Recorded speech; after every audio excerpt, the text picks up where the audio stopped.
Let the torch of freedom burn.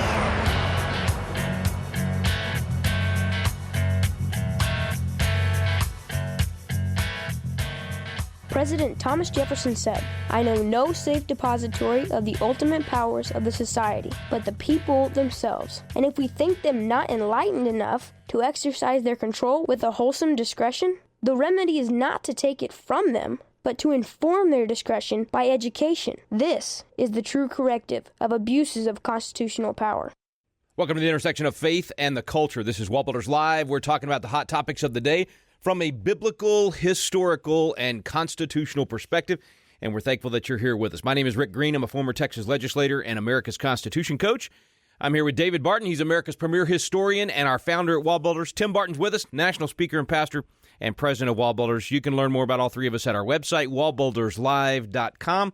That's also a great place to go for programs you might have missed earlier this week or last week or even in previous months. A lot of shows available to you there, including the Foundations of Freedom Thursday programs, like what we're going to do today. That's where we take your questions on all kinds of topics. It might be a topic about the Founding Fathers or the Constitution, or maybe just biblical application for a particular issue of the day that's happening in Washington, D.C., or in your state or community. Anyway, send those questions in, radio@wallbuilders.com, and if you'd like to grab some of those previous Foundations of Freedom Thursday programs, they are available right now at wallbuilderslive.com. In addition to Good News Friday programs, interviews that we typically do Monday through Wednesday, or some of the live presentations that we do around the nation that sometimes we bring here to the program. All of that available at wallbuilderslive.com. That is also the place we encourage you to make that one-time or monthly contribution. Thank you so much for coming alongside us and helping to amplify this voice of truth. All right, David, Tim, lots of questions to catch up on. You know, we've had some special programming over the last few weeks, so we've had a ton of Foundations of Freedom questions come in. We want more of those, so folks, please send them in. Send it to radio@wallbuilders.com, radio@wallbuilders.com. You can ask about constitutional questions, history questions, biblical application to what's going on in the culture. Send those questions. If you guys are ready, David Rodriguez gets the first question today, and it's about the vaccine mandate. So he said, what's the opinion constitutionally of mandated vaccines at a state level and as an employee of law enforcement? Regarding COVID, I know schools mandate polio and other vaccines before you can go to the schools, and law enforcement mandates some vaccines for its employees. Thanks for all you do. Our fellows, good question and timely question. I think we're probably headed this direction with the COVID vaccine, since that's kind of the push of big government right now, that is somehow the savior of the country on COVID. So I guess just principally, first of all, should government be able to mandate, and I would argue for some important terminology here, mandate versus forced. So you could have a rule that you're supposed to get the vaccine but have exceptions, or what some people are calling for, forced vaccines, that you make everybody get it whether they want it or not. I just throw that out there to both of you. What do you think? I think generally it's good to look at this through the grid of levels of law. You have at the top, the highest law is the moral law. That's the law given by God. It tells us what's right and wrong. It's the laws of nature. Nature's God, as the Declaration identified it. Below that, you have constitutional law.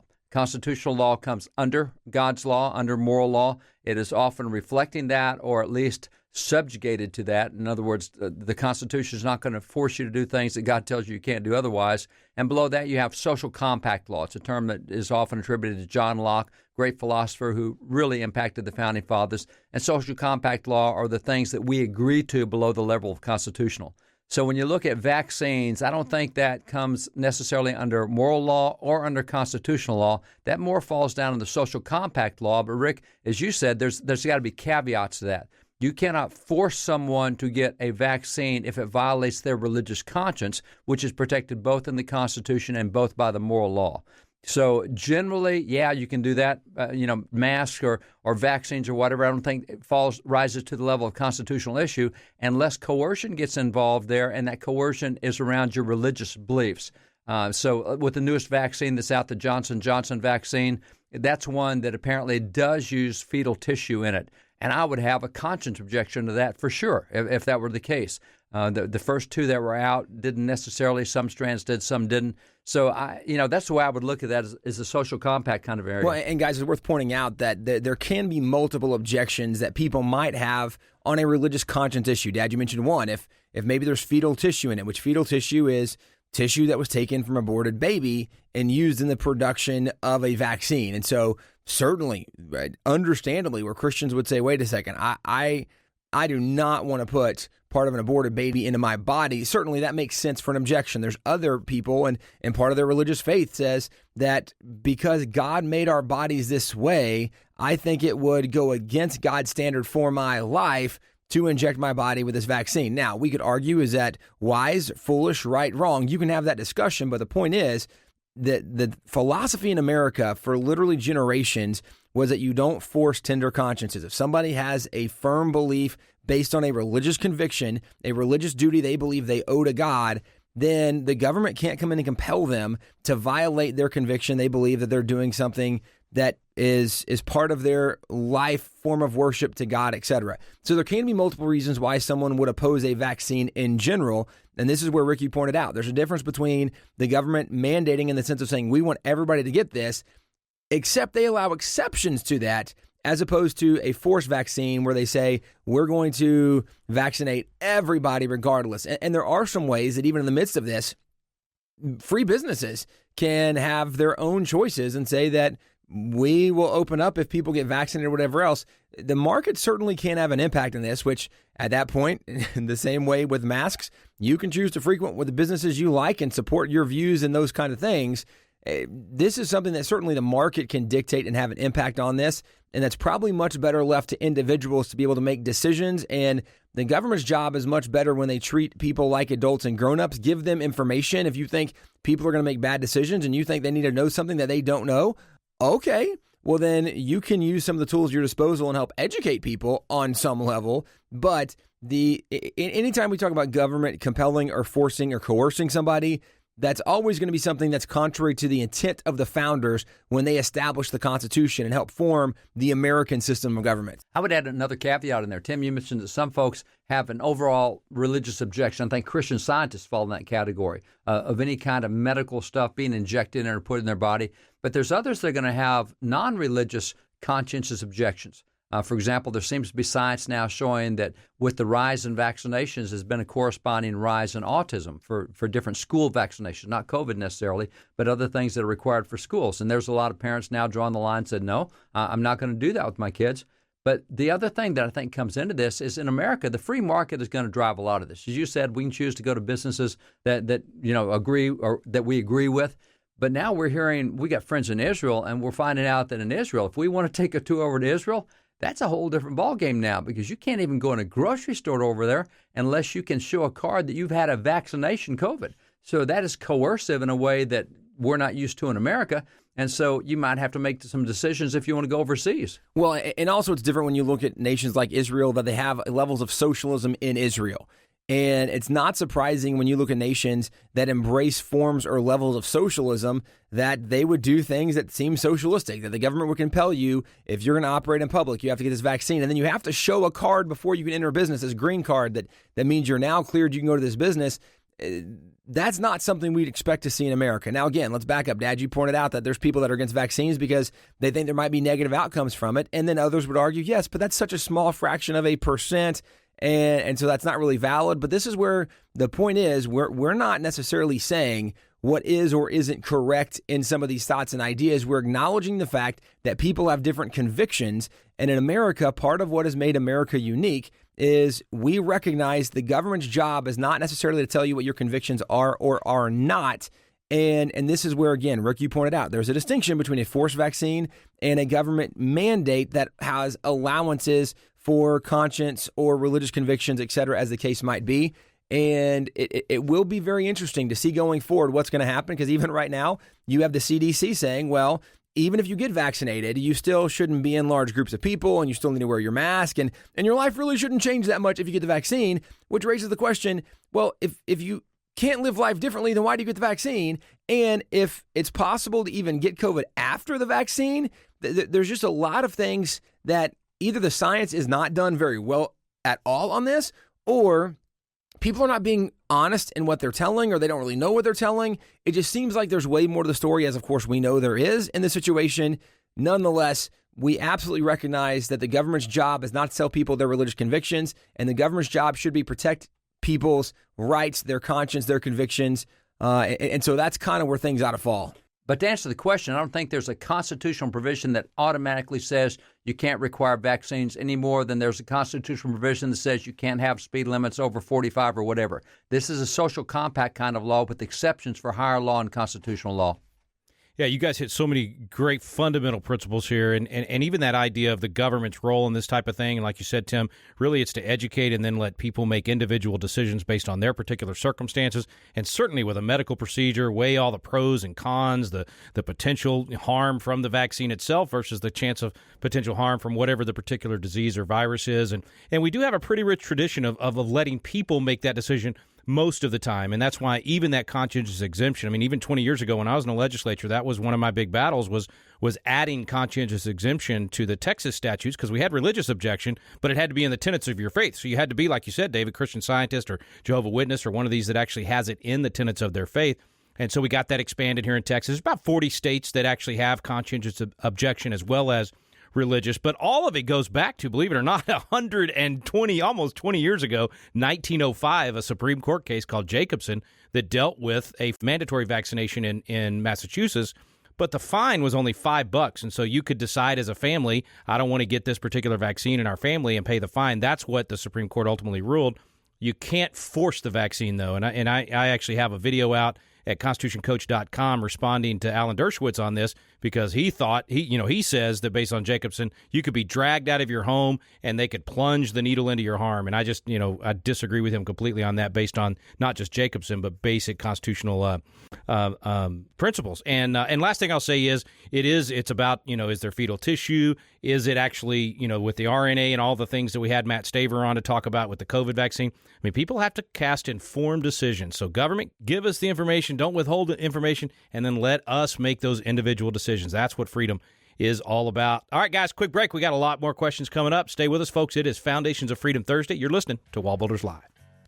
Abraham Lincoln said, "We the people are the rightful masters of both Congress and the courts, not to overthrow the Constitution, but to overthrow the men who pervert the Constitution."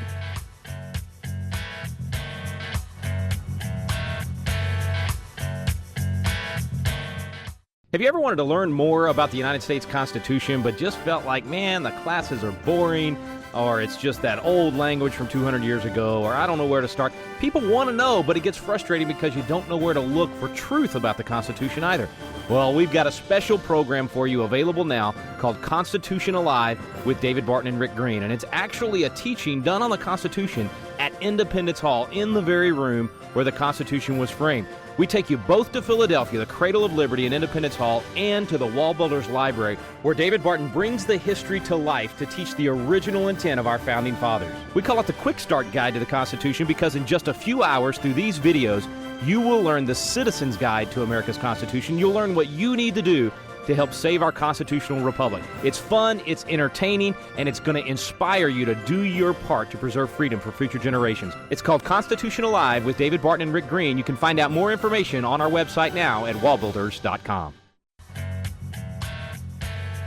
Thomas Jefferson said, "The Constitution of most of our states and of the United States assert that all power is inherent in the people, that they may exercise it by themselves, that it is their right and duty to be at all times armed, that they are entitled to freedom of person, freedom of religion, freedom of property, and freedom of press." Welcome back to WallBuilders Live. Thanks for staying with us. It's Foundations of Freedom Thursday, when you get to send your questions in. Send them to radio@wallbuilders.com. And David and Tim, the next question comes from Joe. It's about legislative powers, and it's response to one of the pro-family legislators talks that we had.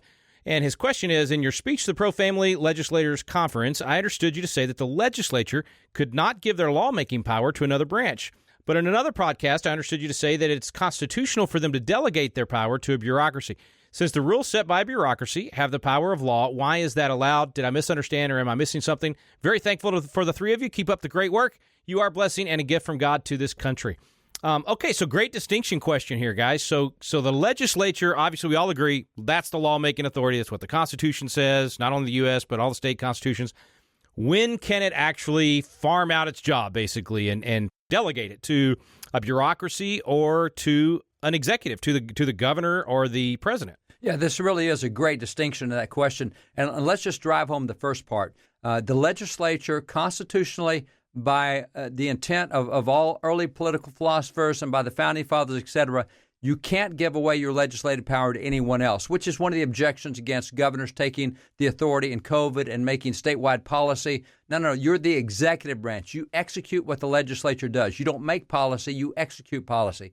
So whether this goes back to the John Locke's or the James Otis's, or whether it goes to Thomas Jefferson or John Adams or the Federalist Papers or James Madison or Alexander Hamilton, they all weigh in on this. You can't do it. And to use an analogy, Rick, it's like you have something precious and really important, and you give it to a neighbor across the street to keep and take care of till you get back. Well, if he gives it to somebody else and it gets lost or damaged, he's the one responsible for it, not the guy he gave it to. And so that's the way the founding fathers saw power. The power comes from the people. The people are giving it to elected legislators for a period of time, for 2 years or 1 year or 4 years or 6 years, whatever the term is. We give it to you for that period of time, and you got to give it back to us at the next election. Then we'll decide who to give it to again.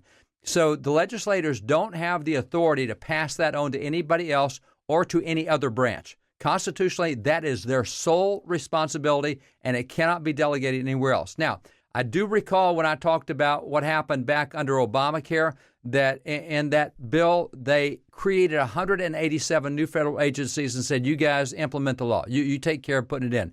And that's exactly what they did. And the courts have upheld that and said, well, Congress gave their power away. Well, yeah, they did. And the bigger question should have been, should they have had the right to give it away? And the answer is no, they should not have. So from a constitutional standpoint, what Congress does routinely on a regular basis by delegating authority to whether it's the EPA or the Department of Justice or whether it's to any other cabinet level or any other agency, they can't do that constitutionally. Now, we're so used to it happening today that it does it all the time. Yeah. And the courts now look at it and say, well, Congress, you gave that power away to whatever the regulatory agency was, and you gave them the authority to make the penalties and whatever. And so they just defer to that now. But that's a great question, great distinction. And I do remember when we were talking about that Obamacare decision, 187 agencies and what they do. But under absolute constitutional interpretation, original intent, Congress can't do that. They're the ones who have to make the policies, not the regulatory agencies. So it really comes down to the difference between lawmaking and law executing. If an agency is executing the law and the policy that Congress came up with, great. And of course, they would need to do that. Post offices and post roads, patent and trademark office, the military itself, all of those are executing the policy, the law that the legislature, the Congress made. But if you hand the power over to a big agency and say, hey, you guys make this up as you go, do it however you think best, and now they're literally making law and regulating the American people, it's hard to have recourse against that because they're not our elected officials. So I'd say that's the real difference is it's either lawmaking, which only the legislature should do, and law executing, which the executive branch does, and that's where all of these that's why these agencies come under the president, because they're part of that executing of the laws. Quick break. We'll be right back. Great question, Joe. We got more questions for you, folks. You're listening to WallBuilders Live. It's Foundations of Freedom Thursday. President Calvin Coolidge said, "The more I study the Constitution, the more I realize that no other document devised by the hand of man has brought so much progress and happiness to humanity. To live under the American Constitution is the greatest political privilege that was ever accorded to the human race."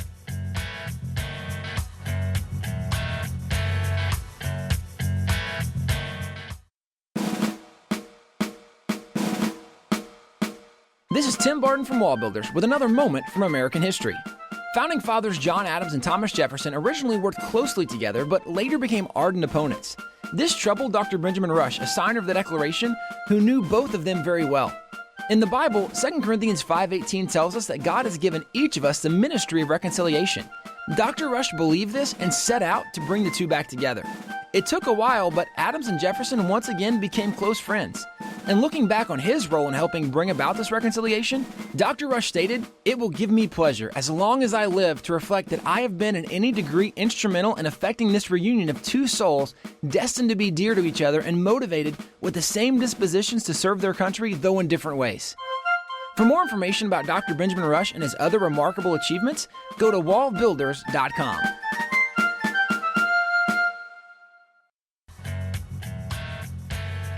Thomas Jefferson said, "In questions of power, then let no more be heard of confidence in man, but bind him down for mischief by the chains of the Constitution."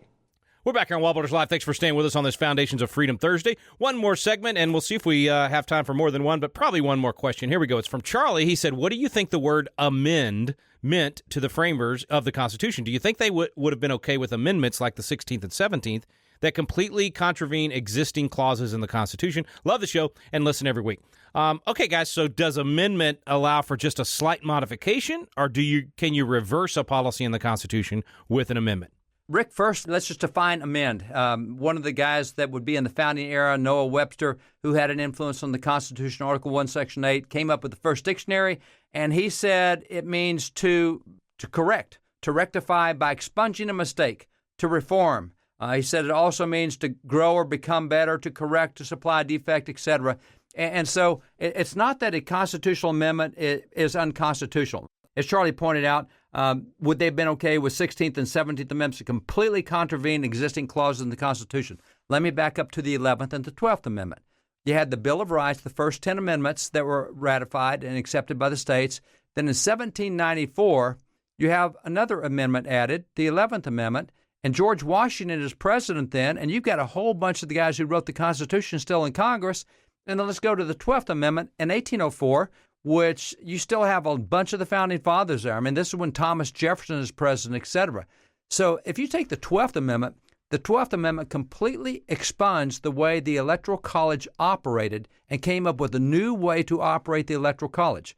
Because prior to that, whoever got the most votes in the Electoral College was president. Whoever got the next most votes was vice president. That worked okay for George, but it didn't work okay for John and Thomas, because John Adams was a Federalist. Thomas Jefferson was an anti-Federalist. You have two opposite party leaders and the same administration. They did not get along well. So the 12th Amendment came back and expunged original content of the Constitution put there by the Founding Fathers themselves. They amended the Constitution. So literally a constitutional amendment will expunge part of the Constitution as originally designed, and the Founding Fathers themselves did that twice. Yeah, and they didn't think it was a problem because the Founding Fathers, several of them acknowledged that constitutions don't last forever, and the only way this could have longevity was if new generations came and they were engaged in the process and changed it to fit their needs the best. So the Founding Fathers largely knew and agreed that what they had done might be a really good foundation to build on, but this would not be the way it would remain forever, or it would not continue to be successful. Now, we can certainly have a discussion about whether or not some of these amendments have been good or productive, or which ones never should have passed, and how things maybe shouldn't have changed, or what amendments actually would be very beneficial for us right now if we could get constitutional amendments done. What would help the Constitution and our nation be better? The Founding Fathers were not anti-major fundamental changes if the majority of the people agreed on it, and this is why there was such a high, strenuous standard for a constitutional amendment to be passed, because they wanted to make sure that this was, in fact, what the American people thought, wanted, and the direction that the country should go with this unison. But that's where it goes back to we, the people, should be in charge. Now, I'll point out that what the Founding Fathers did with the 11th and 12th Amendment, they still understood their original intent, and they're really just kind of cleaning up what didn't work out the way they wanted it to. When you get into the 16th Amendment, which is what authorizes and allows a federal income tax, and you get into the 17th Amendment, where you get away from state legislators appointing senators, and now senators become like a super House of Representatives, that's a whole different philosophy of government. That was the result of the progressives that really started pushing stuff in the 1880s. And so what you see in the 16th and 17th Amendment is really a conflict of governmental ideas. Yeah, and this is where the Founding Fathers, again, they would not have had a problem with a major alteration like that in the sense of the fact that it was done by we the people were involved. They would have had a major problem with the philosophy behind the amendment. So when we talk about the amendment process, they're okay with major changes, but they would have debated, is that a good major change or bad major change? And certainly the reason some of these very bad amendments have been embraced and accepted is probably a reflection of an education that was promoting those ideas that led the people to embrace those concepts, or that bad philosophy. Certainly not what the founders intended, certainly not even for us, but we would argue is the best. But the founders did believe that major changes could be done if we, the people, the majority of Americans, agreed to that by that 3/4. Well, since you brought up the 12th Amendment, I have to say I have a very selfish reason for being against it. If we didn't have it, we would have the most entertaining reality show ever, and Donald Trump as president and Hillary Clinton as his vice president. For 4 years, we would have all been glued to the TV just to watch the fun. But alas, we have a 12th Amendment, and now they run together, president and vice president on the same team. So probably a lot of wisdom in that. Anyway, out of time for today, folks. We'll have more questions for you on next Thursday's program. Please send them in to us, radio@wallbuilders.com, radio@wallbuilders.com. In the meantime, if you are looking for a great way to be a part of the solution, we want to encourage you to go to biblicalcitizens.com, biblicalcitizens.com. That's where you can sign up for free to host one of our Biblical Citizenship in Modern America classes. This is taking off like crazy across the nation. We have almost 6,000 Constitution coaches out there now hosting this class in their home or at their church or offering it online, somehow getting other people together to have fellowship and to discuss what the Bible says about how we should operate as citizens and what our Constitution says about how to do that peaceably, how to make a difference, how to impact the culture around us, all of that in the Biblical Citizenship in Modern America course. It's an 8-week course. What we recommend is you do one night a week or an afternoon. You can crash course if you want, do it all in one weekend, but typically once a week, get together with your friends and family for about 2 hours and go through this course and have a great discussion together. All the tools are there. It's got a lot of great people in it, from Kirk Cameron to Rabbi Daniel Lappin, Matt Staver, David Barton, Tim Barton, David Harris Jr., all kinds of folks. So go check that out at biblicalcitizens.com and start hosting that class today if you want to make a difference. Thanks so much for listening today. You've been listening to WallBuilders Live. Samuel Adams said, "The liberties of our country and the freedom of our civil constitution are worth defending against all hazards, and it is our duty to defend them against all attacks." We stand undivided.